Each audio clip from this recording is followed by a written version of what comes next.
Greetings, ladies and intelligence, and welcome to this latest edition of RE024, where I take old stories and update them to modern standards and recording techniques. Anyways, on to the story, The Hollow One, written by RegalLegalEagle.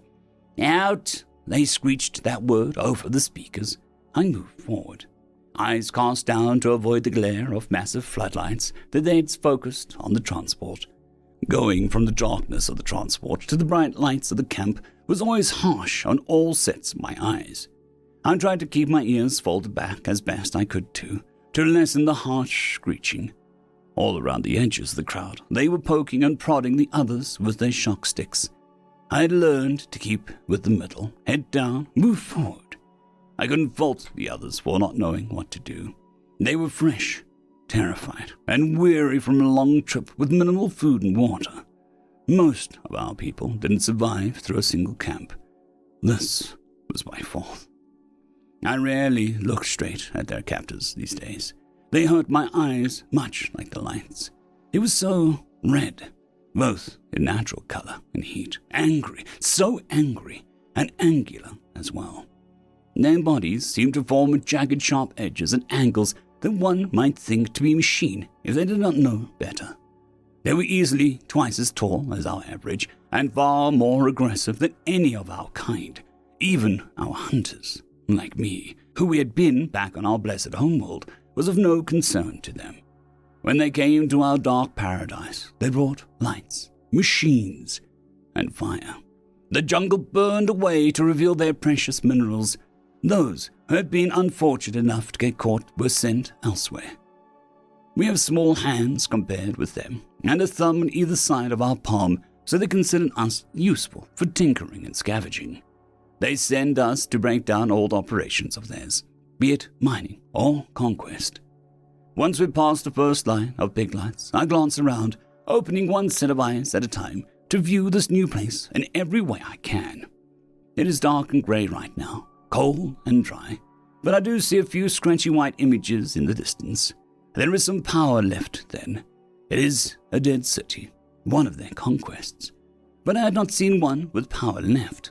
This is in contrast to the scars I see on the massive buildings that look very old. Their enemy must have been smart then, to make devices which hold some electricity in them still. The next line of lights is on us, and I look back towards the ground, watching my feet while I shamble forwards with the others. I can hear the whimpers, cries, and gasps, but I do what I can to ignore them. They are worried for their families, trying to stay together. I do not have this plan anymore. It is a luxury of survival to know I am alone. Apart! Apart!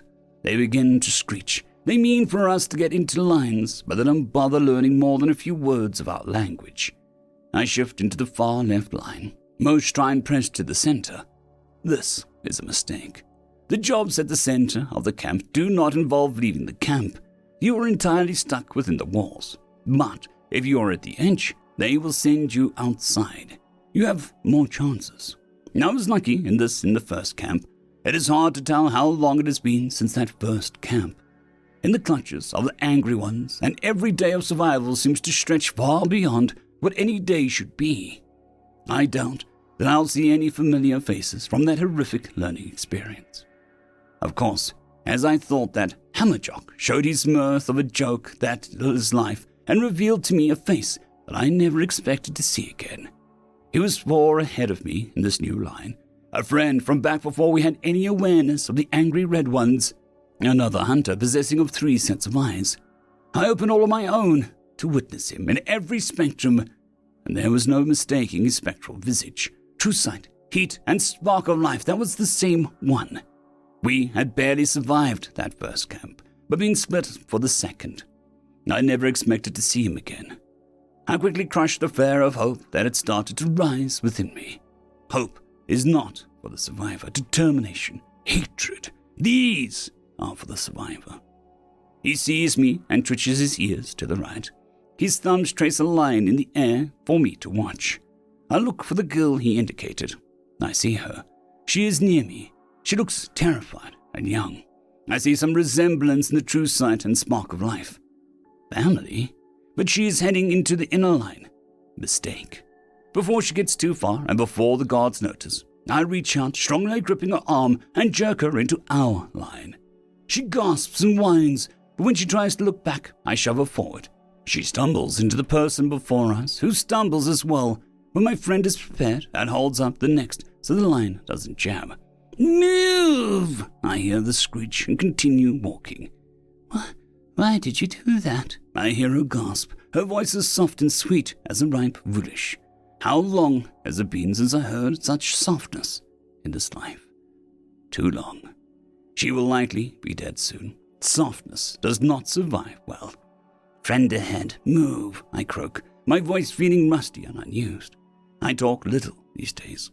Her eyes are wide, blinded by the harsh lights. She's so terrified that she's seeing in color and heat together, further confusing her surroundings. Most of our kind are without a third set. To see the spark of life is a great honor and privilege to us. I mean, we are better scavengers for the red ones. We trudge along as the line takes shape. We are marched past the watchful eye of the red ones and their machines. I'm more curious than anything. Each camp has been different. The first we had to build ourselves. The others we merely took down at the end. They always make up reasons for why we are scavenging and why we must dismantle the camps for parts. The power of their empire, or how unworthy we are anyways. But I know really why. They are hurting. Any such talk must be extremely careful. They will kill us for far less. But I've heard it, and I see it. These red ones are not as big as the others I've seen, big as they are. Camp 2 moved before we were done, and they made us move quick. Not to mention, they make us scavenge. What great empire needs to scavenge? I wish I knew more, but this was enough. This forbidden knowledge has given me a goal. My family is gone. Until just now, I thought my friends were all gone too. I simply seek to survive, to see them hurt, to see their pain. I fear the voice of Lorgeg will whisper to me that this pain is not enough. But before I know any satisfaction, I must see them in pain, at least once. As I am thinking about this, we enter a larger enclosure around a building. It is an old building, part of the ghost city around us. I'm in shock to be given a structure such as this for our barracks. Truly, I'm hesitant for a moment, but the line is still moving, and I must keep up. I will not get to see the inside yet. We are lined up before the building. I see one of the larger red ones, more impressive than the others. Something odd, however, as I slowly blink my other eyes. His heat is different than I would expect. His sparks of life less regular than the others. He is nervous about something. Then they bring out a traitor. I hate them more than I hate the red ones. They've seen what they do to us. The red ones think of them as no better than a disposable tool. Yet they think themselves to be better than the rest of us. That the red ones value them. These things are not true. Normally, the big red ones will speak about our task while the traitor explains. This time, however, was a bit different. "What do I tell them about the city?" the traitor asked in tongue of the red ones, or as close as they could get. No matter how hard one of us might try, our throats are not the same as theirs. Very few of us could understand their language. I've survived long enough to know it. "It is dead, but dangerous. Tell them to report anything with lights." The red one was curt. No swearing, no growling. This one was very unusual. "Should I mention the—" "No!" he growled out, proving that he was unusual, but not completely different. What were they concerned about? The traitor began to explain our job then. Just as I expected. We were going to be heading out of the camp into the city and surrounding area to scavenge pieces and parts for their empire. This time, he did add that there may be dangerous devices left over from their vanquished enemy, and we must alert any of them should we find working lights. How much we got to eat would depend directly on how much we found. Good behavior would be rewarded. Bad behavior would be punished. In reality, I knew that we would be punished no matter what, but some of us would lose our dignity and do whatever they asked, and in turn simply be punished less. I did not voice this, of course. Instead, I listened to the traitor and the big one. When the traitor spoke, the captive's tongue once more. Yeah, I think we should warn them. It'll be out where it strikes. No, the big one was firm yet again. Tell them they will line up now for their tattoos and first assignment. Once the traitor was done translating, the big one spoke again. Tell them I will now demonstrate how serious we are about obedience. Yet again, the traitor translated. I knew what was coming. He did not. The big red pulled his death spark free of his side and shot the traitor in the side of the head. Most of the others screamed in terror, but I didn't flinch. In fact, I watched in all three spectrums, true sight, heat, spark of life. As awful and terrible as it is, I can seldom turn away from watching this happen. The painting it creates across all of my vision is beautiful in a terrifying manner. While the heat and the spark of life faded from the body, everyone began moving to the side for their tattoos. I watched for another few seconds, before turning to follow the others. I did not fight for the front, but I did not fall back too far. I had to remain near the girl and make sure that she stayed near the middle as well. As we began to get funneled through another set of blade wire, I could hear some of our captors. Which ones should we take for tonight? They said our meat shipment is late. I quietly leaned forward to be close to the girl, eyes focused on her neck. Yeah, I like them younger. They taste better. Keep your eyes out for something really fresh. When I heard that, I coughed, trying to cover up the fact that I was reaching into my mouth to pull free some garish berries that I had hidden under my tongue. I crushed them in my hand and smeared the remains about the girl's neck. What are you doing? She gasped out. No words. I quickly chided and finished smearing the greenish remains in the back of her neck. Just in time, too, as I straightened up while walking past the butcher's. That one? Never mind. Looks like she's got that disgusting rot thing that gets sometimes. Oh, well, that one looks good. Behind us, they pulled someone else from the line. As the others heard the commotion, the girl tried to turn, but I jabbed her in the side to keep her moving forward. Things slowed once we got to the chairs. Anyone who spoke loud enough to be heard got a shock, so we waited in silence after the others figured that out. We all waited our turn. The girl was just before me, and I heard her gasp and whine as another prisoner administered the ink. Then it was my turn. I sat in the chair and placed my arm where I knew it must go. The prisoner looked at me for a moment and then at my arm, gasping as she noticed 3 other tattoos. She was young, though not fresh like the other girl. I'm so sorry, she whispered. I live. If you also wish to live, do your job. Do not focus on our pain. Focus on your survival. My reply was honest if but blunt. She nodded and shifted the machine before activating it. I let out a slight hiss as I felt the needles yet again. Some other device rubbed against my back, leaving behind the same number on my clothing. But soon it was done. I had another number, a new name for our captors to growl at, my 4th such number. I got up and moved with the others towards the tools. Most of our people were simple farmers. They moved towards tools they recognized, large, heavy mistakes. I prodded the girl away from the others towards my friend. When she saw him, she began to move quickly, but he backed off and motioned for her to stop quietly, whispering, We must not appear to know each other. They will separate us. Then he moved around to the other side of the tool pile. I picked up a small case I now knew well, fine work tools. I would have to earn my keep with these, but I could do far better than that in the right conditions. I hoped this city would involve those conditions.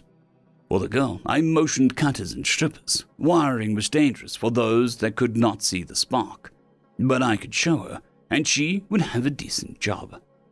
Once everyone had tools and were split into groups, my friend and I were careful not to make it obvious that we were shifting to ensure that we be in the same group with the girl. The red ones didn't notice. Then off we went into the ghost of a city.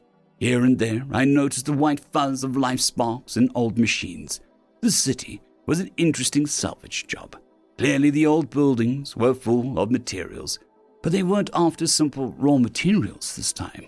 And they shouted and shocked the edges of the group to keep us moving, until we had reached a building with more sparks of life in it than I'd seen so far. They yelled at people once more as they began to set up posts around the building and got everyone to work. Most people had to start dismantling the structure, which was very hard work, as I knew they picked the wrong tools. I pushed inside with the girl, showing her to a room the Red Ones had started on already. There was no power in this room, and I quickly showed her how to strip and cut the wires that she needed to pull out of the wall. I began to disassemble the metal boxes left behind by whoever lived here before. The Red Ones would patrol, so I was careful to keep my work level looking consistent. Too slow, and they would beat you. Too fast, and they'd set their expectations too high. The key was to pace yourself. Do what you can to be useful, but unnoticed. A narrow path to walk. For that first day, it was easy to settle into my usual groove. We were indoors, the temperature was a bit cool and not too bad, and these guards didn't seem as bored as usual, so I wasn't beat at all. As I disassembled the metal boxes, I would give the girl more wire to make it seem like she had done more work, though I was careful to only add it when the patrols weren't in the room. I was a little surprised when we were told to stop after about 9 hours, a short workday for the Red Ones. The planet seemed light still, and they didn't seem to fear the dark before. I wondered why we were stopping. Either way, we gathered our findings and assembled as a group. The guards would mark what we'd found before we dumped it into one of their floating trucks. After that, we were assigned rations based on how much we got. I did not get the most, but I did better than many. This was the idea. Then we were herded back into the barracks. When we were ushered inside, I nearly gasped. This place was a palace. The walls were still intact, and it looked like they had insulation. The bathrooms had cold running water and bowls that would take water away and replace it with new water. It also looked like there was almost enough bunks for everyone. It would likely only take a week or two before everyone left had their own bunks. I couldn't believe how nice this place was. What was going on? I suddenly began to feel suspicious. Why were the Red Ones letting us use such a nice building? I felt uneasy and chose a bunk in the far corner near a broken window. It would be colder, and the others avoided the area, but if the Red Ones came for us in the night, I might be able to get out that way. The broken glass would only cut me a little. I settled into my bunk, only to see the girl approach. "This corner is cold. Why not join us further in? It's a bit cramped, but much warmer." I stared at her. All my eyes were open to observe her being as she stood there, and I kept quiet. For some reason, she was more stubborn than I expected from someone so soft. It took 3 minutes before she finally turned and left, sounding frustrated. "Fine, be that way." I saw my friend choose a bunk at the edge of the corner I was in. Close enough, he might also get to the window, but also not too far from the girl. He needed to be careful. Such sentimental decisions could be dangerous. When no one else came to my corner, I took but the thin blanket from the lower bunk and the pillow as well. Normally, I did not get such a luxury for several weeks. To my surprise, nothing happened that night. Morning came, and with it, their usual morning gruel. This stuff was warm. I can't figure out what's going on. This place is too nice for the Red Ones. We are returned to the same building as the day before. I go to open the metal box that I had been working on and freeze once the lid is off. There is a knife inside. I quickly close the lid and look around. A Red One in the hall. I pretend to fiddle with my tools until he moves on. I open the lid again. The knife is still there. It was not there yesterday. It is small but very sharp. It even folds into itself with a little latch to hold it close. A knife. How long has it been since I've seen such a tool? So many of the farmers fail to understand how useful a blade like this can be. But a hunter knows. I'm unsure if this is a test. I decide it is not, and my hand moves over the box. The knife vanishes, and I hide it away. The girl clearly has no idea what has happened. Was this a gift? I slowly look around the room, all eyes open. I see nothing. I hesitate before getting to work. The boxes still need to be disassembled. Since we got to work much faster today than yesterday, it is a 10-hour day, but it's still light when we are told to stop. They must be afraid of the dark. I do not understand why. It makes me both curious and nervous. This camp will perhaps be the easiest I have lived in. A year or two here will not be hard to survive if I play this right. But with the knife, I begin to wonder if there's something I can do that is more than survival. The seed of hope is dangerous. I shake my head. Survive! This is my goal. These days have not been as long as the previous camps. I'm not beaten regularly. They are only eating one of us a day. I'm not sure how to interpret this in connection with them not going out at night. I've been watching the patrols. So far, it seems there are more to wander the city than I would think for a dead place. I see the way they move. They are concerned about something. I think to the traitor killed on the first day, something dangerous is out there. Dangerous to us, or to them. On the third day, my ears twitch back as I hear the guards in the hall. They want a new translator. For what? They understand the shock of our sticks well enough. Not for us to decide. Or who should we use? I think the one with the little tools in that room is smart. He might already understand a word or two. How do I check? Just walk in behind him and announce if he doesn't stand up, you're going to hit him. See what he does. I gulp and focus on my current box. This will not be easy. As the red one walked in behind me, I heard him speak. You stand before I hit you. My ears twitch, and I stop, and I look up from my work at the red one towering over me. I do not get up. This will be the hard part. Oh, get up, I said. I try to look confused. I can't do anything to make it clear. I know what will happen. I cannot brace. I must take it full on. His stick swings out, smashing against the side of my face. The pain is real. The acting is over. As I whimper and whine, clutching the side of my face, rolling on the floor. Ah, he doesn't understand a thing, or he'll find another. The guard leaves the room. My productivity is much lower today, with 3 swollen eyes. I do not eat well that night, but I will recover. On the 4th day, I am surprised by a small vial in another box. I know the markings of the red ones on the side. It is for healing. I could use it to speed recovery of my eyes. People would notice. I carefully make it vanish and look around the room once more. Little else happens that day. On the 5th, I move to the next room with the girl. I check it over and feel something strange under one of the tables. There is some sort of door held shut. I can't get anything into the seam until I remember my knife. Careful to only pull it out when the patrol is gone and the girl is busy, I ran it along the seam until I hear a click. I barely catch the object that falls out. Already, I hear Lorgig whisper to me. It is a death spark. I do not need to wait. I can inflict pain on them now. But I quickly twitch my ears to wave the whisper away and tuck the device back into the hidden compartment. It is damaged. It will do nothing to them. But it is the least damaged death spark I have found. The image is burned into my mind even now. I can see the parts I need to replace, and then I need a power source. I began to hunt for the pieces I needed as we scavenged the room, careful to leave that table alone for now and guide her to other places. But on day 6, I finally had some idea of who was out there that made the red ones fear the night. I heard screaming around midday, which was normal. One of their more aggressive guards had taken to beating a girl for small infractions. Perhaps he liked his meat tenderized. I learned not to interfere in such matters. But when I heard him scream, I knew something was different.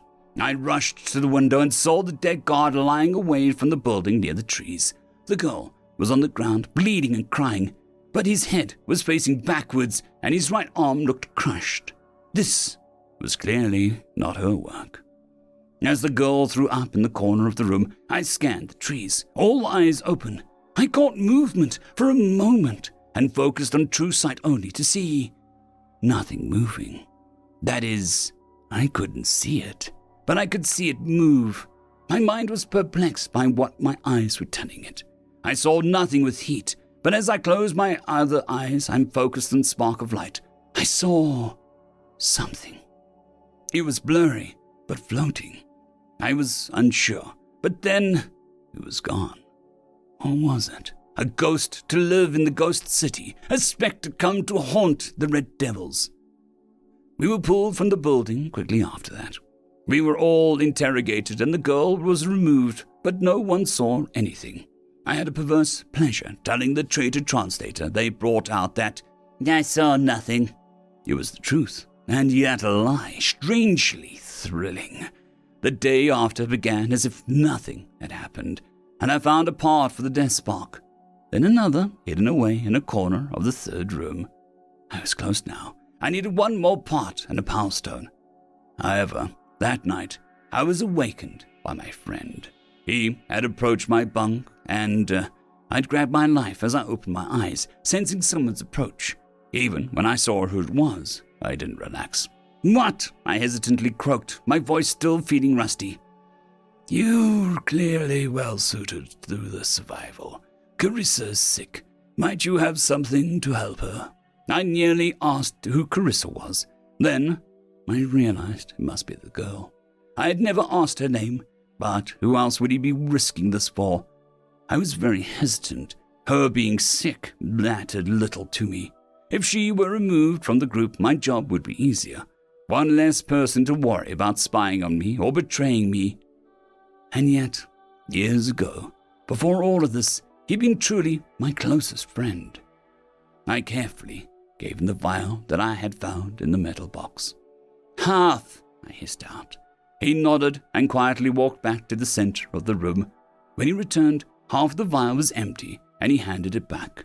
I could still use it for something if I got wounded.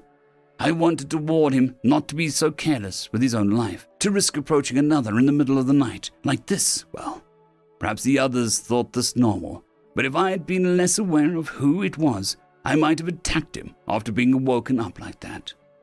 The next day, however, I had my own trouble. The guards had found a locked safe hidden upstairs. They had apparently realized I was good with tools, and they even brought over a translator to explain to me that I needed to open the safe by the end of the day, or I would be punished severely for my failure. I had been so concerned with finding the parts to fix the death spark that I'd forgotten one of the most important rules. Do not become obviously useful. For the first few hours of the day, I was calm. I could see both the real safe and the spark within it, guiding my hand as I worked at it and opened the door around midday, thinking nothing of it. But when that door was opened, there was another behind it. But this had a lock of buttons, not levers. The guards seemed upset, and they yelled at me for a while before they moved to other rooms, no longer interested in watching, figuring I'd fail. To be honest, I was fairly sure that I would too. I had no idea what to do with a lock made like this. I didn't know the creatures who had built the safe, or the ghost city around us. What hope did I have? To my surprise, an hour before the day would be over, and perhaps my life, the window opened. I looked up and had to bite my tongue in order not to cry out in surprise. The figure was dark gray on the outside, some sort of hard shell. It had 2 arms, 2 legs, and looked only a little larger than myself. When I opened my other eyes, however, I realized something was wrong. There was no heat. Then I saw the sparks.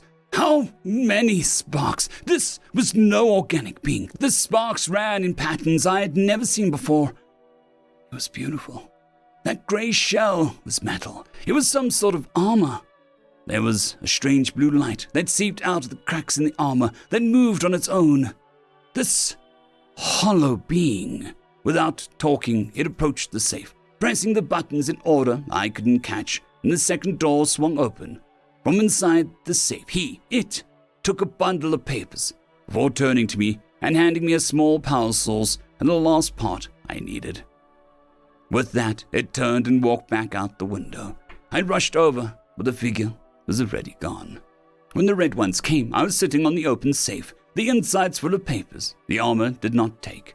I was given many rations, but most important to me was hearing the guards talk about the papers while I was in the room.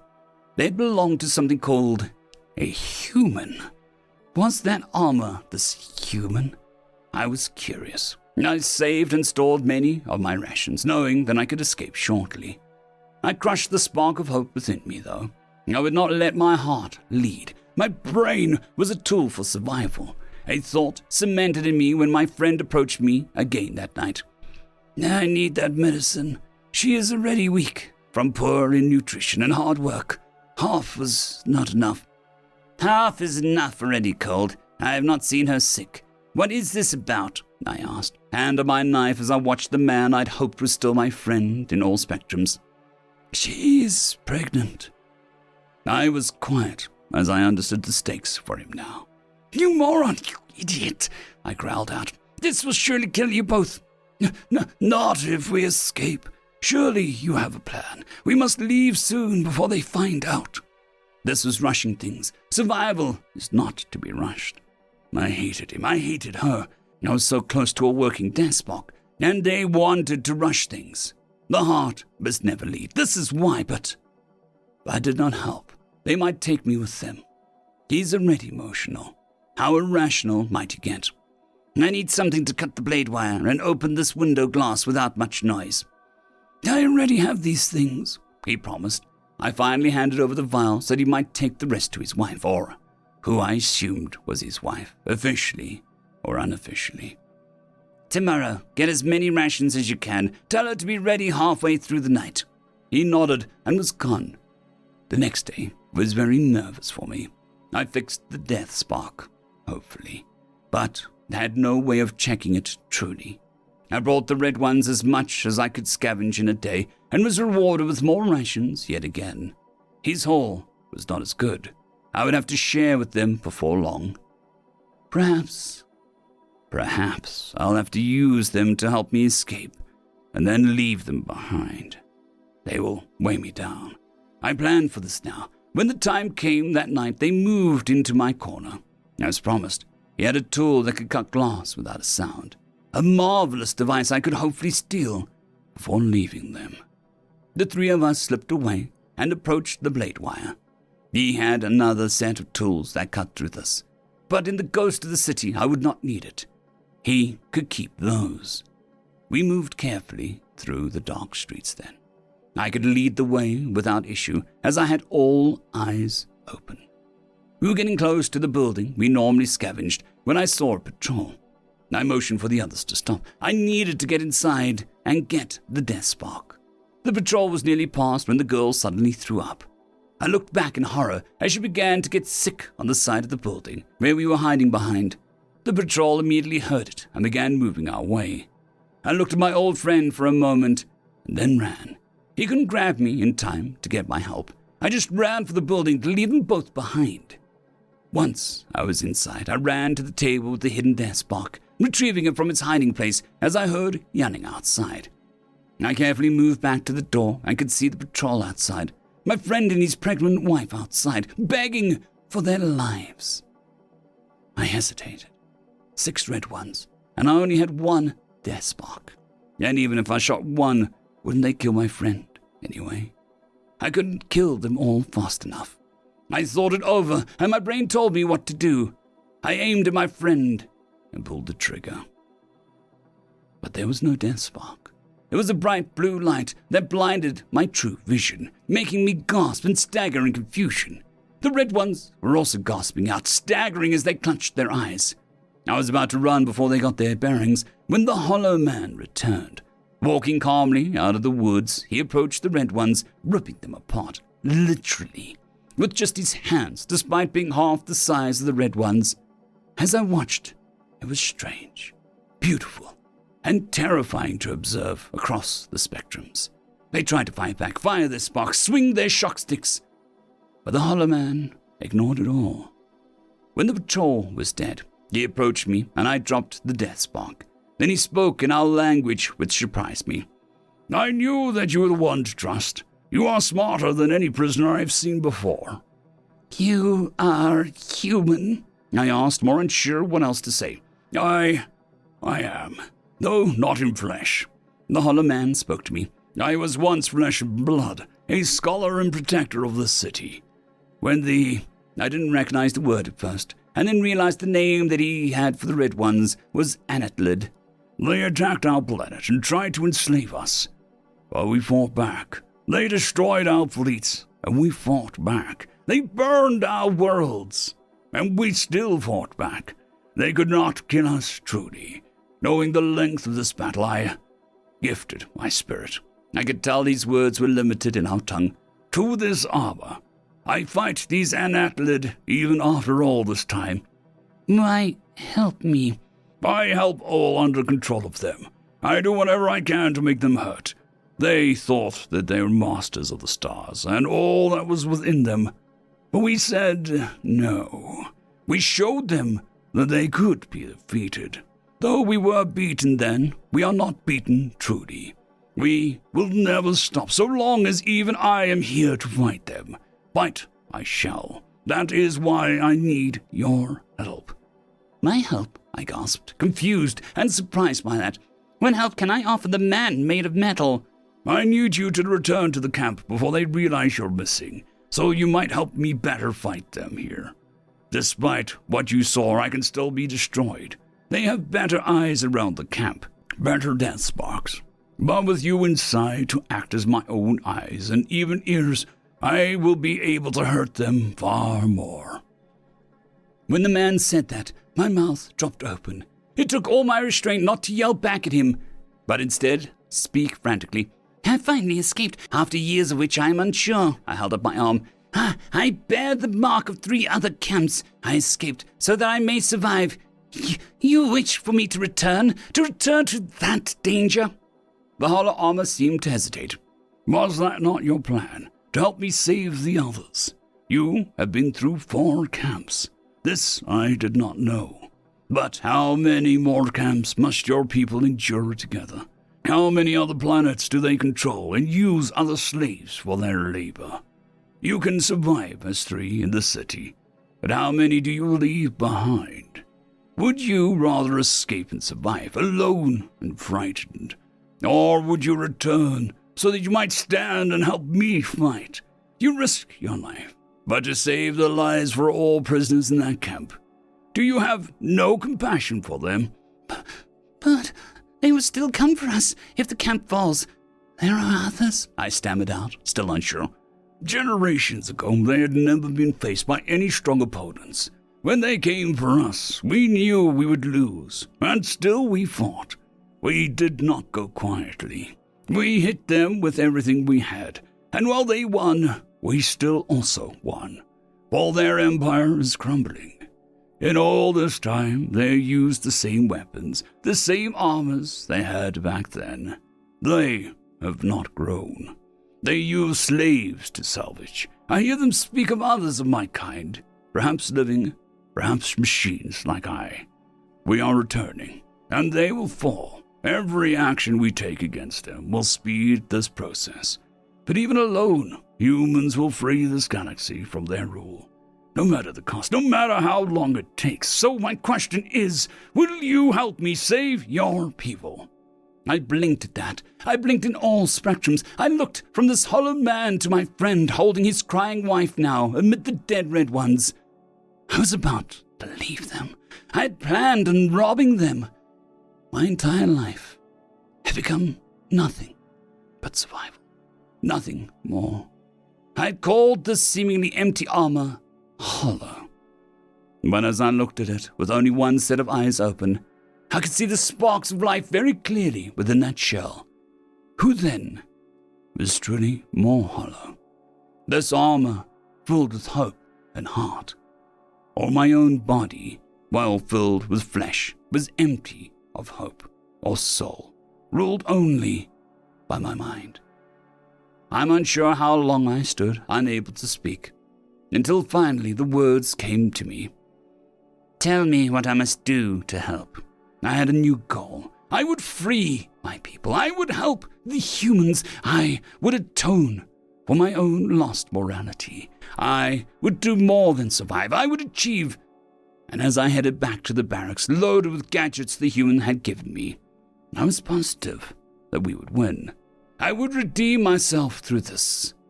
I would no longer be hollow. End of story.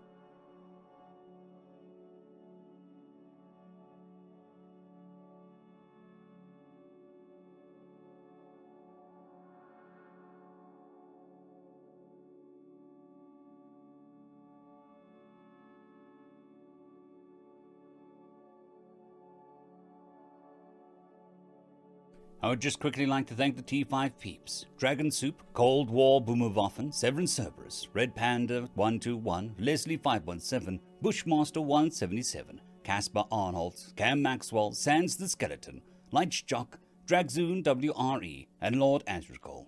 Thank you very much.